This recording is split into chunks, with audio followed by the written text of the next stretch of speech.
بسم اللہ۔ بصرہ، عمر ابن الخطاب رضی اللہ تعالی عنہ کی شہادت کے وقت بصرہ کے گورنر ابو موسیٰ الاشعری رضی اللہ عنہ تھے۔ اس وقت بصرہ معاشرے کی آبادکاری اور وہاں کی اجتماعی ساخت میں اساسی تغیرات رونما ہو چکے تھے، چنانچہ بصرہ اسلامی فوجی کیمپوں میں شمار ہونے لگا تھا۔ بہت سے قبائل نقل مکانی کر کے وہاں آباد ہو چکے تھے۔ یہاں کے اسلامی لشکر نے بہت سے مواقع کو فتح کر لیا تھا، جس کے نتیجے میں عہد عثمانی کے آغاز میں شروع میں اس کو خصوصی اہمیت حاصل ہو چکی تھی۔ لوگ امور عامہ یعنی عام کام اور جہاد وغیرہ کے ساتھ ساتھ اپنے خاص معاملے میں مشغول ہو چکے تھے، اور اس صورتحال میں اس علاقے اور اس کے تابع علاقوں پر ولایت اور گورنری انتہائی اہمیت کی حامل تھی، اور وہ آسان نہ تھی۔ اس صوبے کے انتظام کے لیے خصوصی فہم و فراست کی ضرورت تھی۔ ایسا لگتا ہے کہ عمر ابن الخطاب رضی اللہ عنہ اس صوبے کے انتظام سے متعلق ابو موسیٰ اشعری کی قدرت خاصہ کو محسوس کر رہے تھے، جس کی وجہ سے آپ نے اپنے بعد آنے والے خلیفہ کو یہ وصیت کی تھی کہ آپ کی وفات کے بعد ابو موسیٰ اشعری کو 4 سال تک ان کے عہدے پر باقی رکھا جائے۔ ابو موسیٰ اشعری کا بصرے پر دور ولایت جہاد اور مسلح جدوجہد کا دور رہا۔ اس میں اہل بصرہ کا کردار نمایاں ہوا، اور اسی طرح فارس کے بہت سے مواقع کو فتح کر کے اور مفتوح علاقوں میں مسلمانوں کے قدم مضبوط کر کے ابو موسیٰ اشعری نے نمایاں مقام حاصل کیا۔ اسی طرح جن علاقوں میں لوگوں نے عمر ابن الخطاب رضی اللہ عنہ کی وفات کے بعد روگردانی شروع کر دی تھی، ان علاقوں پر چڑھائی کر کے ابو موسیٰ نے اسلام کو مستحکم کیا۔ فتوحات کے ساتھ ساتھ عہد عثمانی میں ابو موسیٰ اشعری نے اپنی گورنری کے دور میں بصرہ کے اندر آب پاشی کی تنظیم اور نہروں وغیرہ کی کھدائی کا اہتمام کیا، اور پینے کا پانی نہر کے ذریعے سے بصرہ پہنچایا، بعد میں جس سے لوگوں نے استفادہ کیا یعنی فائدہ اٹھایا۔ اور اسی طرح آپ دوسری نہروں کی کھدائی شروع کر چکے تھے، لیکن معذولی کی وجہ سے اس کو پائے تکمیل تک نہ پہنچا سکے یعنی مکمل نہ کر سکے۔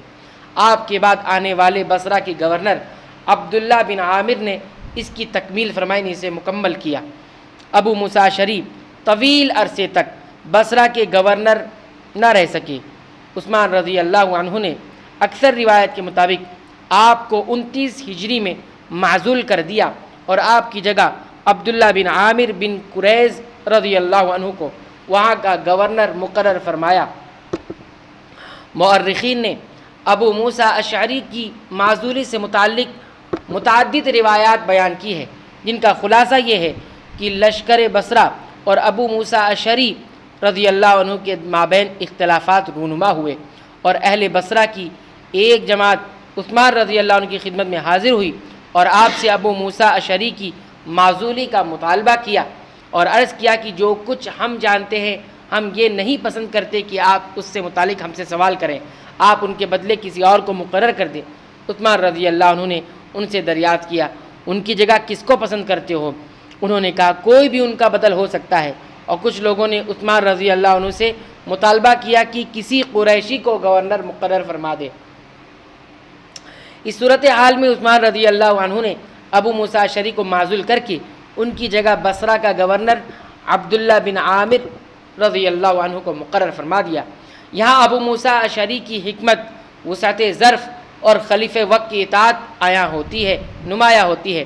آپ کو گورنری کا بالکل لالچ نہ تھا، جیسا کہ بعض لوگوں کا ناقص گمان ہے۔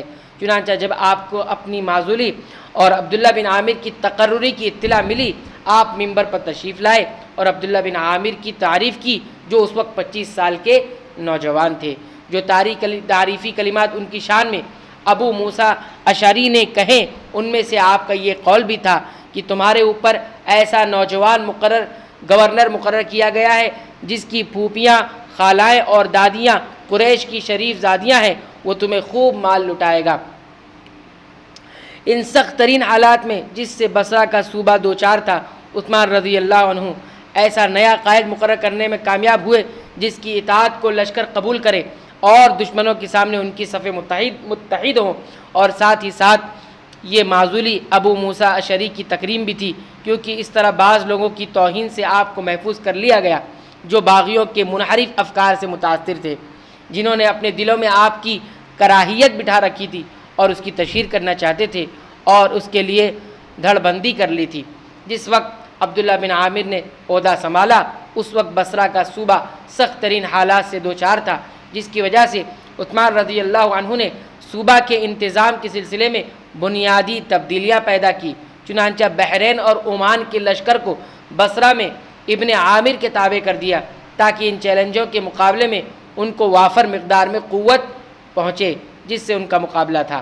لشکر کے اس انضمام یعنی ملانے کا ابن عامر کی قوت اور اقتدار پر کافی اثر ہوا، اور اس طرح خود بصرہ کی صورتحال پر اس کا گہرا اثر یہ ہوا کہ وہ امن سے پر اسلامی مرکزی شہروں میں سے قرار پایا اور پہلے سے زیادہ قبائل نے اس کی طرف نقل مکانی کی، جس کے نتیجے میں دیوان یعنی رجسٹر اور اداری اور مالی امور وغیرہ کے نظم و نسق سے متعلق صوبے کی ذمہ داریوں میں اضافہ ہوا۔ بصرہ اور اس کے لشکر اور خود عبداللہ بن عامر کی عظیم فتوحات رہی، جن کا آغاز آپ کی تقرر کے فوراً بعد ہوا اور امیر المؤمنین عثمان رضی اللہ عنہ کی شہادت سے کچھ دنوں قبل تک جاری رہا، جس کا ذکر عثمان رضی اللہ عنہ کی فتوحات کے ضمن میں آ چکا ہے۔ ابن عامر کے دور میں اسلامی صوبوں میں بصرہ نے خاص مقام حاصل کیا اور فتوحات اور مختلف میدانوں میں وسعت کے نتیجے میں عثمان رضی اللہ عنہ نے اس کی طرف خصوصی توجہ فرمائی، جس کی وجہ سے بصرہ عظیم انتظامی اور اداری مرکز قرار پایا۔ وہاں سے بہت سے اسلامی علاقوں کا انتظام چلایا جاتا تھا اور صوبہ کے تابع مختلف علاقوں کے عمراء کی تقسیم اور تعین کی ذمہ دار عثمان رضی اللہ عنہ کے سابقہ موافقت سے ابن عامر تھے، جس کی وجہ سے آپ کی ذمہ داریاں بڑی تھیں۔ منصب امارت یعنی گورنری پر فائز ہوتے ہی آپ نے بصرہ کے تابع علاقوں میں عمراء کی تقسیم و تعین شروع کر دی۔ چنانچہ آپ نے بہت سے سپہ سالاروں اور عمراء کو منتخب فرمایا اور انہیں ان علاقوں میں متعین فرمایا۔ ان میں اہم ترین علاقہ یہ تھے: عمان، بحرین، سجستان، خراسان، فارس، اہواز۔ یہ علاقے مختلف شہروں اور وسیع علاقوں پر مشتمل تھے۔ ان عمراء اور عمال کی تبدیلی وقتاً فوقتاً مصلحت کے پیش نظر ہوتی رہتی۔ اسی طرح بصرہ اور آپ کے دور میں اپنے بیت المال کی وجہ سے معروف و مشہور ہوا اور اس کی آمدنی اور اخراجات میں اضافہ ہوا۔ عمر رضی اللہ عنہ کے زمانے میں بیت المال کے ذمہ دار زیاد بن ابی سفیان تھے اور ابن عامر کی نیابت میں نہروں وغیرہ کی کھدائی کی ذمہ داری سنبھالتے تھے۔ 30 ہجری اور 35 ہجری کے درمیان ابن عامر کی عمارت میں فارس کے مختلف علاقوں میں جو بصرہ کے تابع تھے درہم جاری کیے گئے، جن پر عربی الفاظ تحریر تھے۔ بصرہ پہنچنے کے وقت ہی ابن عامر اہل بصرہ کے نزدیک انتہائی محبوب تھے، باوجود یہ کہ یہ ہوا دی گئی کہ عثمان نے انہیں محض اس لیے منتخب فرمایا تھا کہ وہ آپ کے قریبی رشتہ دار تھے، لیکن بصرہ والوں نے آپ کو خوب مانا۔ اس تفصیل سے یہ بات روز روشن کی طرح عیاں ہو گئی کہ عثمان رضی اللہ عنہ کے دور میں بصرہ کی عمارت صرف 2 افراد میں منحصر رہی، ایک ابو موسیٰ اشعری اور دوسرے عبداللہ بن عامر رضی اللہ عنہما، اور بصرہ اور اس کے تابع علاقوں کے انتظام میں ان دونوں کا اہم کردار رہا۔ تو عثمان رضی اللہ تعالیٰ عنہ کے عہد خلافت میں، دور حکومت میں، صوبوں کے نظام میں ایک صوبہ یہ بصرہ بھی تھا۔ آگے انشاءاللہ کوفہ کا تذکرہ ہوگا۔ اللہ تعالیٰ سے دعا ہے رب العالمین تو ہمیں صحابہ کرام کی سیرت سے کما حق کو فائدہ اٹھانے کی توفیق عنایت فرما، آمین۔